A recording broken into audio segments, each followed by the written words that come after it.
حضرت مالک بن دینار فرماتے میں نے 60 حج کیے. ایک حج کے موقع پر میں نے بڑا رش دیکھا, لاکھوں کا اجتماع ہوا. کہتے ہیں لاکھوں کا مجمع تھا تو میرے دل میں خیال آیا, میں نے کہا اے اللہ اتنے لوگ آئے ہیں, ان کا حج قبول بھی ہوا ہے کہ نہیں؟ فرماتے میں سوچ رہا تھا تو رات کو نا خواب میں نے کسی کہنے والے کو کہتے ہوئے سنا کہ سب کا قبول ہو گیا. بلخ کا رہنے والا محمد بن ہارون بلخی ہے, اس کا حج قبول نہیں.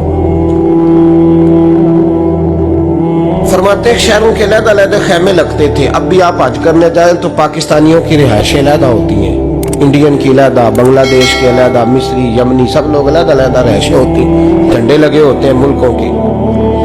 کہتے ہیں میں نے سویرے اٹھ کے ڈھونڈنا شروع کر دیا. ڈھونڈتا ہوں وہ بندہ ملے.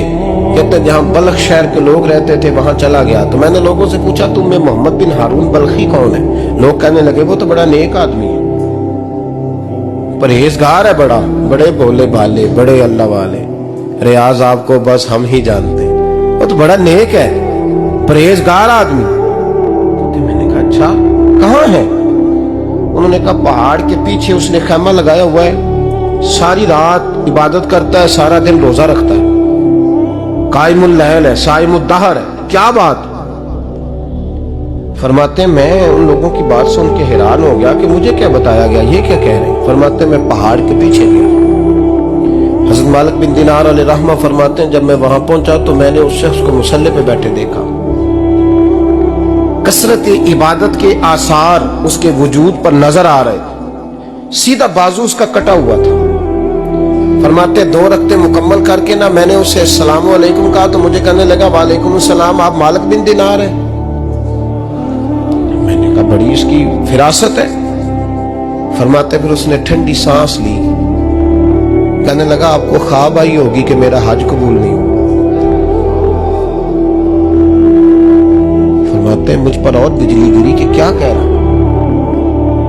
میں نے کہا یار لوگ بھی تیری تعریف کر رہے ہیں اور تیری بصیرت بھی بڑی ہے, تو یہ ماجرا کیا ہے؟ کہنے لگا آپ نہ پوچھیں. یہ کہہ کے اس نے رونا شروع کیا, دیر تک روتا رہا. میں نے کہا نہیں یار تو بتا. کہنے لگا نہیں آپ نہ پوچھیں, آپ ناراض ہو گئے. میں نے کہا میں نہیں ہوتا, تو بولنا. کہنے لگا حضور 24 سال ہو گئے مجھے حج کرتے ہوئے, 24 سال, 24واں حج ہے میرا, اور ہر سال کوئی اللہ کا ولی آ کے بتاتا ہے کہ جا چلا جا تیرا کوئی نہیں قبول ہوا. کہتے ہیں اس نے مجھے کہا حضور 24واں حج ہے, ہر سال کوئی بتاتا ہے. میں نے کہا تیری غلطی. کہنے لگا میں اپنی ماں کا نافرمان. میں نے کہا واقعہ کیا ہوا؟ کہنے لگا حضرت اللہ نے مجھے دولت دی, مال دیا, زمینیں دی تو میں عیاش ہو گیا. امام مالک بن دینار رحمت اللہ علیہ فرماتے ہیں مجھ سے کہنے لگا پیسے آئے تو میں عیاش ہو گیا. رمضان کا مہینہ تھا, عصر کے بعد میری اماں افطاری کی تیاری کر رہی تھی. میں گیا, میں نے کہا شراب پی ہوئی, اماں روٹی دے. تو اماں کہنے لگی شرم کر, روزہ رکھا نہیں تو جنہوں نے رکھا ہے ان کا تو خیال کر. کہتے اماں کی بات کا مجھے غصہ لگا. میں کہا کرتا ہوں بد نصیب ہے وہ بیٹا جس کا باپ اس سے بات کرتے ہوئے ڈرتا ہے کہ پتہ نہیں کہاں سے بولے گا.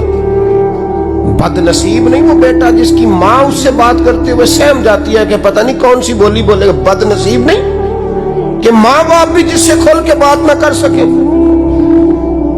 حضرت مالک بن دینار سے کہنے لگا اماں نے جب کہا نا شرم کر تو مجھے غصہ آیا, میں نے ماں کو تھپڑ مارا اور میری ماں جلتے ہوئے تندور میں گری. لوگوں نے مجھے پکڑ کے اندر بند کر دیا کمرے میں. ساری رات میں شور سنتا رہا پر نشے میں دھوت رہا. سویرے آنکھ کھلی تو میری بیوی بیگ باندھ رہی تھی. میں نے کہا کہاں جا رہی ہو؟ کہنے لگی جو ماں کا نہیں بنا میرا کیسے بنے گا. میں نے کہا میری اماں کا وہ تو لوگوں نے رات کو ہی دفن کر دی جنازہ پڑھ کے. تڑپ کے کہنے لگا مجھے کیوں نہیں بتایا؟ تو کہتے ہیں لوگ کہنے لگے تیری مرتی ہوئی ماں کہہ گئی تھی اسے میرا منہ نہ دیکھنے دینا, میرے جنازے کے قریب نہ آئے. حضرت مالک بن دینار فرماتے ہیں جب اس نے یہ بات سنائی تو میں نے بھی اس کے منہ پہ تھپڑ مارا. میں نے کہا تو اسی قابل ہے. کہتے ہیں وہ رونے لگا, حضور دعا کرے اللہ مجھ سے راضی ہو جائے. کہنے لگا جب ماں کی انتقال کی خبر ملی تو میں نے کلاڑی لے کے وہ ہاتھ کاٹ دیا جس سے ماں کو مارا تھا. میں نے ساری جائیدادیں خیرات کر دی